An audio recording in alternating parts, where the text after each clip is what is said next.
Okay, எல்லாருக்கும் வணக்கம். This is geography Srinivasan. இன்றைக்கி நம்ம 8th சயின்ஸ் புக்கில் வந்து பார்த்திங்கன்னா ஒரு முக்கியமான டாபிக் பற்றி பார்க்க போகிறோம். என்னென்னு கேட்டிங்கன்னா அளவியல்.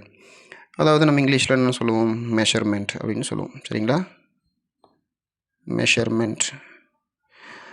இது வேறு எந்த புக்கெலாம் இருக்குதுன்னு பார்த்தீங்கன்னா 6th புக்கில் இருக்குது அண்ட் ஆல்சோ 7th புக்லேயும் இருக்குது. ஓகே, இப்போ நம்ம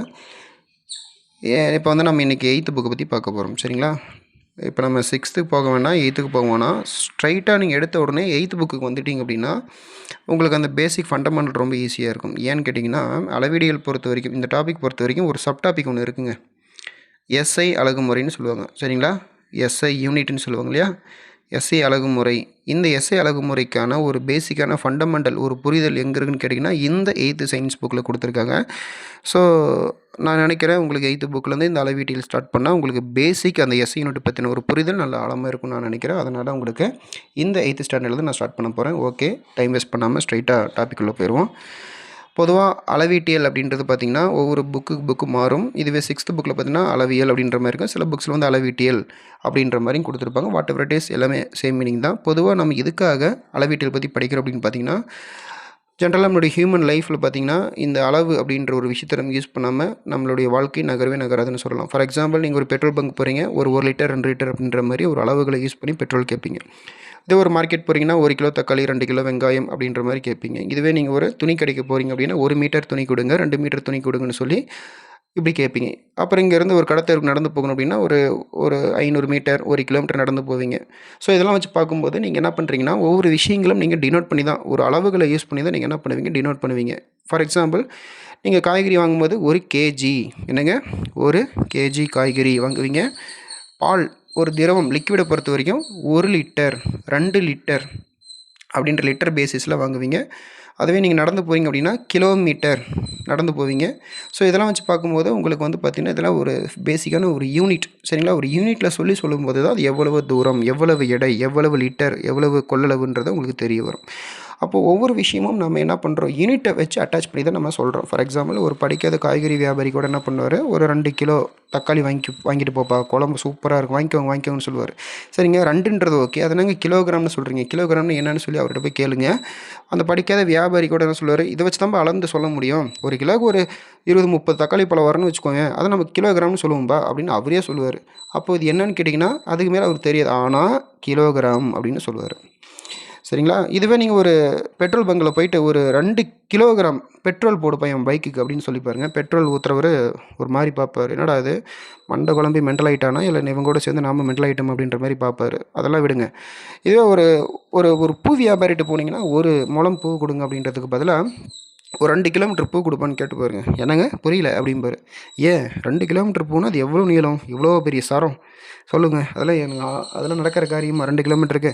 அப்போது ஒவ்வொரு விஷயமும் சயின்டிஃபிக்கலி மெஷர்மெண்ட் பண்ணி தான் உங்களை என்ன பண்ணுறாங்க, டினோட் பண்ணுறாங்க. அந்த டினோட் பண்ணக்கூடிய வேல்யூ தான், அந்த யூனிட் தான் அது எவ்வளவு பெரியது, எவ்வளவு எடை கொண்டது, எவ்வளோ நீளம் முடியுது, எவ்வளோ குவான்டிட்டின்றதை தீர்மானத்துக்கு கொண்டு வருது. ஓகேங்களா, இப்போ உங்களுக்கு புரிஞ்சிருக்குன்னு நினைக்கிறேன். இதுக்கான பேசிக்கான ஒரு இன்ட்ரடக்ஷன் போதுன்னு நினைக்கிறேன்.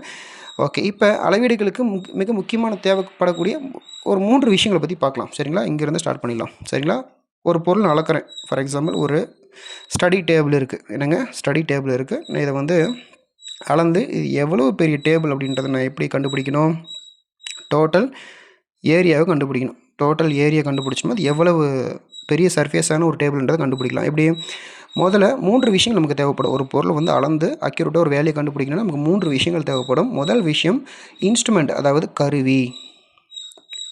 சரிங்களா, இன்ஸ்ட்ருமெண்ட் கருவி. ரெண்டாவது என்னங்க, ஒரு நியூமெரிக்கல் வேல்யூனா ஒரு எண் மதிப்பு. சரிங்களா, ஒரு எண் மதிப்பு ரொம்ப ரொம்ப முக்கியம். மூணாவது விஷயம் என்னென்னு கேட்டிங்கன்னா ஒரு அலகு, ஒரு யூனிட் தேவை, அலகு. சரிங்களா, அழகுக்கு இந்த லா போட்டுறாதீங்க, அது பியூட்டிஃபுல், ஒரு ஃபேர் அது வேறு, இந்த லா போடணும், குண்டுலா. சரிங்களா, இது லகரம்லா. சரி, ஓகே, இப்போ மேட்ருக்கு வருவோம். கருவி என்னங்க, ஏதாவது ஒரு இன்ஸ்ட்ருமெண்ட் தானே கருவின்னு சொல்கிறோம். எந்த மாதிரி இன்ஸ்ட்ருமெண்ட்டை யூஸ் பண்ணுவீங்க அளப்பதற்கு, டேப்பு தானே யூஸ் பண்ணுவீங்க. அது டேப்பாக வேறு ஏதாவதுன்றது அந்த பொருளுடைய தன்மையை பொறுத்தது. சரி, டேப்பு வச்சு அளக்கிறேன், என்ன பண்ணுவேன், எவ்வளவு நீளம், லென்த்து, ஒரு தோராயமாக 3 மீட்டர் போட்டாச்சு. எவ்வளவு அகலம், பிரெத்து எவ்வளவு, ஒரு 2 மீட்டர் தோராயமாக போட்டாச்சு. சரி, இப்போ மேட்ருக்கு வாங்க. இப்போது இப்போ என்ன பண்ணலாம், டோட்டல் ஏரியா எப்படி கண்டுபிடிக்கலாம், ஃபார்முலா லென்த் இன்ட்டு பிரெத் போட்டால் நமக்கு வேல்யூ கிடச்சிருமா. லென்த் எவ்வளோங்க, நீளம் எவ்வளோங்க 3 மீட்டர் இன்ட்டு பிரெத் எவ்வளோங்க 2 மீட்டர், ரெண்டையும் பெருக்குனா என்னங்க கிடைக்கும், 6 மீட்டர் கிடைக்குங்க. 6 மீட்டர்னு போடலாமா, இல்லைங்க 6 ஸ்கொயர் ஃபீட்டுன்னு போடணுங்க. சரிங்களா, 6 ஸ்கொயர் ஃபீட்னா உங்களுக்கு வந்து 6 பாக்ஸை பிரிச்சுக்கணுங்க. சரிங்களா, 1 2 3 4 5 6. சரிங்களா, 6 ஸ்கேல் அப்படி அடுக்கி வச்சிங்கன்னா பாக்ஸை வரும் இல்லையா, அதுதான் 6 ஸ்கொயர் ஃபீட்டுன்னு சொல்கிறோம். சரி ஓகே, அதெல்லாம் இருக்கட்டுங்க. இந்த 6 ஸ்கொயர் ஃபீட் எப்படி கிடச்சிது, இந்த 3 விஷயங்களை யூஸ் பண்ணி தான் நமக்கு கிடச்சிது. ஒன்று இன்ஸ்ட்ருமெண்ட் டேப்பு, ரெண்டாவது ஒரு நியூமெரிக்கல் வேல்யூ, மூணாவது ஒரு யூனிட். இது எதுங்க கருவி, டேப் வச்சாலும் இல்லையா, அதாங்க கருவி, முடிஞ்சது. ரெண்டாவது எதுங்க, எண் மதிப்புன்னு என்னங்க யூஸ் பண்ணிங்க இல்லையா, 3 மீட்டர் 3 போட்டிருப்பீங்க, பக்கத்தில் 2 போட்டிருப்பீங்க, இந்த 2 3 6 10 ஏதாவது ஒரு நம்பரை போட்டிருப்பீங்களே, அதுதான் நியூமெரிக்கல் வேல்யூ, அதாவது எண் மதிப்பு. அந்த எண் மதிப்புக்கு பக்கத்தில் என்ன போட்டிருப்பீங்க, ஆல்ரெடி எம் போட்டிங்களா, போட்டிங்க தானே, அப்போ அதுதாங்க யூனிட்டு. ஒரு வேளை நீங்கள் வந்து சிஎம் போட்டிங்க, 2க்கோ 3 பக்கத்துலேயே சிஎம் போட்டிங்க, அல்லது கேஎம் போட்டிங்கன்னா அதனுடைய குவான்டிட்டிக்கு லென்த் எப்படி என்னவாகும், ரொம்ப மாறுபடும். அப்போது உங்களுக்கு ஒரு பொருளுடைய அளவு எதை கொண்டு தீர்மானிக்கப்படுகிறது அப்படின்னா, நீங்கள் ஆன்சர் போட்டுட்டு கடைசியாக டினோட் பண்ணக்கூடிய யூனிட் பேஸ் தான். ஓகேங்களா, நீங்கள் எம்னு போட்டதுனால 2 மீட்டர் 3 மீட்டர்னு சொல்லி கடைசி ஆன்சரை டோட்டல் ஏரியா கண்டுபிடிக்கும் போது 6 ஸ்கொயர் ஃபீட்டுன்னு சொல்லியிருப்பீங்க. அதனால் இந்த ஏரியா டோட்டல் ஸ்கொயர் ஏரியா உங்களுக்கு தெரிஞ்சுது. ஒருவேளை 6 கேஎம் எஸ்கியூ போட்டிங்கன்னா 6 கிலோமீட்டர் ஸ்கொயர் ஃபீட்டு, அடேங்கப்பா. அப்போ இந்த பக்கம் 6 கிலோமீட்டர், இந்த பக்கம் 6 கிலோமீட்டர், இந்த பக்கம் 6 கிலோமீட்டர், இந்த பக்கம் 6 கிலோமீட்டர்னு நினச்சிங்கன்னா எவ்வளோ பெரிய டேபிளாக இருக்கும். அது டேபிள் இல்லை, பெரிய மேம்பாலம், பெரிய கிரிக்கெட் ஸ்டேடியம் அது. ஓகே, அதெல்லாம் இருக்கட்டும். அப்போ உங்களுக்கு புரிஞ்சிருக்குன்னு நினைக்கிறேன். நமக்கு ஒரு அளப்பதற்கு என்ன தேவை, 3 விஷயங்கள் தேவை. ஒன்று ஒரு இன்ஸ்ட்ருமெண்ட், ஒரு நியூமெரிக்கல் வேல்யூ, இன்னொன்று ஒரு யூனிட்டுங்க. இதுக்கு மேலே உங்களுக்கு குழப்பம் ரொம்பலைங்க. சரி, இப்போ பாருங்கள், ஸ்ட்ரைட் ஃபார்வர்டாக நம்ம மேட்டருக்கு போயிடுவோம். இப்போது அளவீடுகள் பொறுத்த வரைக்கும் ஒரு சப் டாபிக் ரொம்ப ரொம்ப முக்கியம் சொல்லியிருப்பேன். அது என்ன சப் டாபிக், எஸ்ஐ அலகுகள். இங்கே பாருங்கள், இதை பற்றி கேட்காத எக்ஸாமே இல்லை. எஸ்ஐ அலகுகள் பாருங்கள், ஃபுல் ஸ்க்ரீனில் நல்லா ப்ராடாக உங்களுக்கு காமிக்கிறேன். எஸ்ஐ அலகுனா நம்ம என்னென்னு சொல்லுவோம், இது ஒரு சிஸ்டம் இன்டர்நேஷ்னல் அப்படின்னு சொல்லுவோம். என்னங்க, சிஸ்டம் இன்டர்நேஷ்னல். சரி, இது என்னது, இதுக்கும் நமக்கு என்ன சம்மந்தம்னு கேட்டிங்கன்னா பாருங்கள், முதல்ல சொல்லிடுறேன். 1960ஆம் ஆண்டு பிரான்ஸ் நாட்டில் பாரிஸ் நகரில் நடைபெற்ற எடைகள் மற்றும் அளவீடுகள் குறித்த 11வது மாநாடு ஒன்று நடத்தப்பட்டுச்சு. இந்த மாநாட்டில் உலகில் இருக்கக்கூடிய எல்லா அறிவியல் அறிஞர்களும் ஒன்று கூடுறாங்க. ஒன்று கூடி என்ன பண்ணுறாங்கன்னா, இங்கே பாருங்கள், எஸ்ஐ அப்படின்ற உலக அளவில் இருக்கக்கூடிய எல்லா அறிவியல் அறிஞர்களாலும் ஏற்றுக்கொள்ளக்கூடிய ஒரு எஸ்ஐ யூனிட், அதாவது இன்டர்நேஷ்னல் சிஸ்டம் அப்படின்ற மாதிரி ஒரு சிஸ்டத்தை கொண்டு வரலாம் அப்படின்ற ஒரு தீர்மானத்துக்கு வராங்க. சரிங்களா, இன்டர்நேஷ்னல் சிஸ்டம்னால ஒன்று தான், சிஸ்டமே இன்டர்நேஷ்னல் அப்படின்னால ஒன்று தான், ஆனால் உங்களுக்கு ஷார்ட் ஃபார்மை எஸ்ஐ யூனிட்னு சொல்லியிருப்பாங்க. அப்படின்ற ஒரு கான்செப்டை கொண்டு வந்தாங்க. சரி, இந்த சிஸ்டம் இன்டர்நேஷ்னல் அப்படின்றது இதுக்குள்ளே எத்தனை அலகுகள் இருக்குன்னு கேட்டிங்கன்னா 7 அலகுகள், 7 இயற்பியல் அளவுகள் இருக்கும். சரிங்களா, சொல்லப்போனால் 7 இயற்பியல் அடிப்படை அளவுகளை கொண்டிருக்கும் அப்படின்னு சொல்லலாம். சரி ஓகே, இந்த எஸ்ஐ அலகுகள் என்னங்க, எஸ்ஐ அலகுகளை பார்த்துருக்கீங்களா, பாருங்கள், நானே காட்டுறேன். இதுதாங்க எஸ்ஐ அலகு. என்னங்க எஸ்ஐ அலகு பாருங்கள், எவ்வளோ அழகாக இருக்கும் பாருங்கள். அழகெல்லாம் பெருசாக ஒன்றும் இல்லை, இப்படி தான் இருக்கும். நீளம், நிறை, காலம், வெப்பநிலை, மின்னோட்டம், பொருளின் ஒளிச்செறிவு. அப்போது 7 எஸ்ஐ அடிப்படை அளவுகள் மற்றும் அதனுடைய அலகுகள் சொல்லி இந்த மாதிரி டேபிளில் கொடுத்துருக்காங்க. முடிஞ்ச இதை ஸ்க்ரீன்ஷாட் எடுத்துக்கோங்க. ரொம்ப ரொம்ப ரொம்ப முக்கியம். இது வந்து பார்த்திங்கன்னா உங்களுக்கு ஐஏஎஸ் ஐபிஎஸ் வரைக்குமே உங்களுக்கு அவ்வளவு மோஸ்ட் இம்பார்ட்டன்ட். ஏன்னு கேட்டிங்கன்னா இதை கேட்காத கொஷினே கிடையாது ஃபிசிக்ஸ் பொறுத்த வரைக்கும். சரி, இப்போ பாருங்கள், நீளத்துடைய எஸ்ஐ அலகுன்னு கேட்பாங்க. மீட்டர், அதனுடைய குறியீடு எம். நிறையின் எஸ்ஐ அலகு கிலோகிராம், அதனுடைய குறியீடு கேஜி. காலத்தின் எஸ்ஐ அலகு வினாடி, அதனுடைய குறியீடு எஸ். வெப்பநிலையின் எஸ்ஐ அலகு கெல்வின், அதனுடைய குறியீடு கேபிட்டல் கே, அதனால் ரவுண்ட் அப் பண்ணியிருக்கேன். மின்னோட்டத்தின் எஸ்ஐ அலகு ஆம்பியர், அதனுடைய குறியீடு கேபிட்டல் ஏ, அதனால் ரவுண்ட் அப் பண்ணியிருக்கேன். பொருளின் அளவு பொறுத்த வரைக்கும் மோல், அதனுடைய எஸ்ஐ அலகு குறியீடு பொறுத்த வரைக்கும் மோல். ஒளிச்செறிவின் அலகு எஸ்ஐ அலகு கேண்டிலா சிடி. ஓகேங்களா, ஓகே. ஸோ இதை நீங்கள் பார்த்துக்கோங்க. இது கண்டிப்பாக உங்களுக்கு கொஷின் கேட்பாங்க, தயவு செஞ்சு பார்த்துட்டு போங்க. அடுத்து பாருங்கள். சரி, இப்போ எஸ்ஐ அலகுனா என்னென்னு சொல்லி பார்த்துட்டோம். ஏன் இந்த எஸ்ஐ அலகு 1960 கொண்டு வரதுக்கு அவ்வளோ அர்ஜென்ட்டுப்பட்டாங்க, ஏன் அவ்வளோ அவசரம், என்ன தேவை, என்ன காரணம் பார்த்தீங்கன்னா இங்கே பாருங்கள், இங்கேயே கொடுத்துருக்காங்க, வேறு எந்த காரணமும் இல்லை. இதையே நோட் பண்ணிக்கோங்க. இது ஒரு கட்டங்கட்டி எஸ்ஐ அலகு கொண்டு வருவதற்கான காரணம் அப்படின்னு போட்டுக்கோங்க. அதுதான் உங்களுக்கு ரொம்ப புரிதலுக்கு நல்லது. சரிங்களா? ஓகே பார்த்துக்கோங்க. எஸ்ஐ அலகு கொண்டு வருவதற்கான காரணம் என்னன்னு கேட்டிங்கன்னா, இந்த 3 பேர் தான். எஃபிஎஸ், சிஜிஎஸ், எம்கேஎஸ் இவங்கலாம் யார் சார்? இவங்க வந்து பார்த்திங்கன்னா, இவங்க ஒரு அழகுமுறை, அதாவது எஸ்ஐ அழகுமுறை கொண்டு வருவதற்கு முன்பாக புழக்கத்தில் இருந்த இந்த 3 அழகுமுறைகள் தான் உலகத்தில் ரொம்ப ஃபேமஸாக இருந்தது. ஃபேமஸாக இருந்ததை விட எல்லாத்துக்கும் ரொம்ப கன்ஃபியூஷனாக இருந்தது.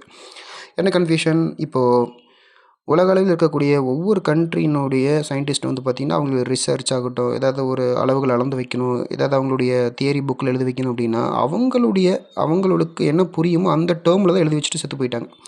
ஸோ அவங்களுக்கு அடுத்தபடியாக வரக்கூடிய இன்னொரு அதர் கண்ட்ரி சயின்டிஸ்ட் வந்து அவங்க எழுதி வச்சுட்டு போன புக்கை பற்றி, ரிசர்ச் பற்றி நிறைய தெரிஞ்சுக்கணும், படிச்சுக்கணும், புரிஞ்சுக்கணும் அப்படின்னா, அவங்களுக்கு சில விஷயம் புரியுறதில்ல.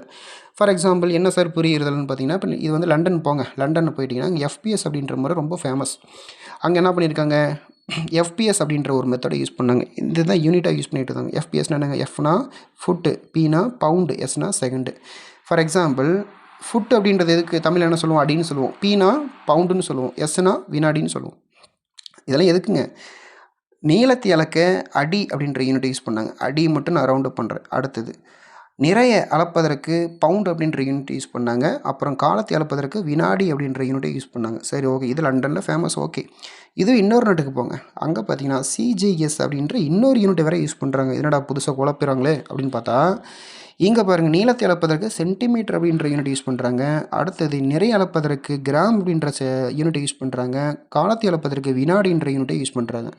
சரி, இங்கே தான் குழப்பமாக இருக்குன்னு சொல்லி இன்னொரு கண்ட்ரிக்கு இன்னொரு ரிசர்ச் போய் சர்ச் பண்ணால், ரிசர்ச்சர் அங்கே போய் பார்த்தா எம்கேஎஸ் யூஸ் பண்ணிகிட்டு இருக்காங்க. என்னன்னு பார்த்தீங்கன்னா, மீட்டர், அதாவது நீளத்தை அளப்பதற்கு மீட்டர் அப்படின்ற யூனிட் யூஸ் பண்ணுறாங்க. நிறைய அளப்பதற்கு கிலோகிராம் அப்படின்ற யூனிட் யூஸ் பண்ணுறாங்க. காலத்தை அளக்க வினாடின்ற ஒரு யூனிட்டை யூஸ் பண்ணுறாங்க. ஆக மொத்தம் ஒவ்வொரு கண்ட்ரியில் ஒவ்வொரு மாதிரி யூஸ் பண்ணுறாங்க. இதில் ஒரு விஷயம் மட்டும் பேசிக்காக இருக்குது. அது மட்டும் கொஞ்சம் மனசுக்கு நிம்மதி கொடுத்துச்சு. என்னென்னு கேட்டிங்கன்னா, காலத்தை அளக்க எஸ் மட்டும் யூஸ் பண்ணுறத வழக்கம் எல்லா நாடுகளையுமே இருந்தது. சரிங்களா? ஸோ அதை மட்டும் மாறவே இல்லை. ஓகே, அதனால் இந்த எஸ்ன்ற கான்செப்ட் மட்டும் எல்லாருக்குமே ரொம்ப ஈஸியாக புரிஞ்சுது. ஆனால் ஒரு சில நாடுகளில் வந்து பார்த்திங்கன்னா, இந்த ஃபஸ்ட் லெட்டர் இருக்கு இல்லையா, எஃப்பி, சிஜி, எம்கே, இது மட்டும் பார்த்திங்கன்னா பல நாடுகளில் பல சயின்டிஸ்ட்களில் மிகப்பெரிய ஒரு குழப்பத்தை ஏற்படுத்துது. சரி, அதெல்லாம் விடுங்க. இந்த மாதிரி ஒவ்வொரு கண்ட்ரியில் இருக்கக்கூடிய ஒவ்வொரு சயின்டிஸ்ட் வந்து மற்ற சயின்டிஸ்ட் எழுதி வச்சுட்டு போன ஒரு அழகு வந்து ரொம்ப புரிஞ்சிக்க முடியல அப்படின்னா, அப்போ எல்லாருமே ஈஸியாக புரிஞ்சிக்கக்கூடிய அளவுக்கு ஒரு காமனான ஒரு யூனிட் கொண்டு வருவோம். இந்த மாதிரி எஃபிஎஸ் வேணாம், சிஜிஎஸ் வேணாம், எம்கேஎஸ்லாம் வேணாங்க.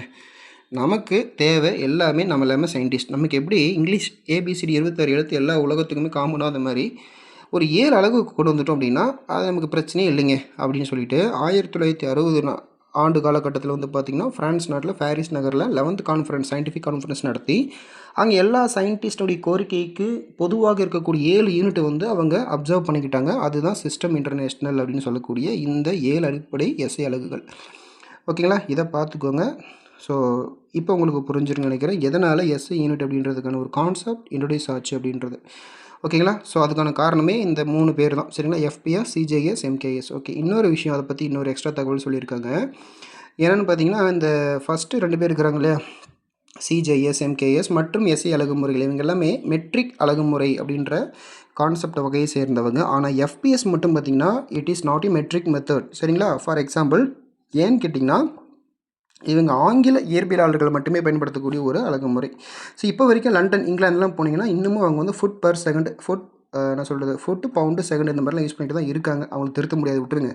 பட் நமக்கு எப்படியோ நமக்கு ஈஸியாக புரிஞ்சுக்கக்கூடிய வகையில் நீளத்தை அளக்கிறதுக்கு என்ன பண்ணுறோம், சென்டிமீட்டரை யூஸ் பண்ணுறோம், கிலோமீட்டரை யூஸ் பண்ணுறோம். அப்போ மீட்டர் அப்படின்ட்டு கான்செப்ட் வகையாக எல்லாமே என்ன பண்ணுறோம், நீளத்தை அளந்துட்டுருக்கோம். மீட்டர் புரிஞ்சிருக்குன்னு நினைக்கிறேன். மீட்டர் அது எவ்வளோ பெருசாக இருக்குதா, அப்போ கிலோமீட்டர். சின்னதாக இருக்கா, மீட்டர். ரொம்ப சின்னதாக இருக்கா, மில்லி மீட்டர்.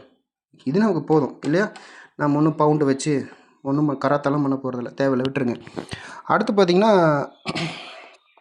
இப்போ உங்களுக்கு ஓகே இந்த கான்செப்ட் போதும். அடுத்து பார்த்திங்கன்னா உங்களுக்கு 6th புக்கில் சில இன்ஃபர்மேஷன் சொல்லலான்ட்டு இருக்கிறேன். என்னென்ன இன்ஃபர்மேஷன் பார்த்திங்கன்னா, இந்த 7 எஸ்ஐ யூனிட்டில் இருக்கக்கூடிய ஒவ்வொரு கான்செப்டையும் உங்களுக்கு வந்து 1 by 1 சொல்ல போகிறேன். நீளம்னா என்ன, நெறினா என்ன, காலம்னா என்ன, இந்த 3 ஃபஸ்ட்டு பார்த்துட்டு மிச்சம் இருக்கக்கூடிய மேட்ரை வந்து வெப்பநிலையிலேருந்து ஒளிச்செறிவு வரைக்கும் இன்னொரு புக்கில் பார்த்துடலாம். ஓகேங்களா? இதில் இருக்குது, பட் உங்களுக்கு வந்து கொஞ்சம் தனித்தனியாக ஸ்ப்ளிட் பண்ணி சொல்லிடுறேன். ஓகேங்களா? ஓகே.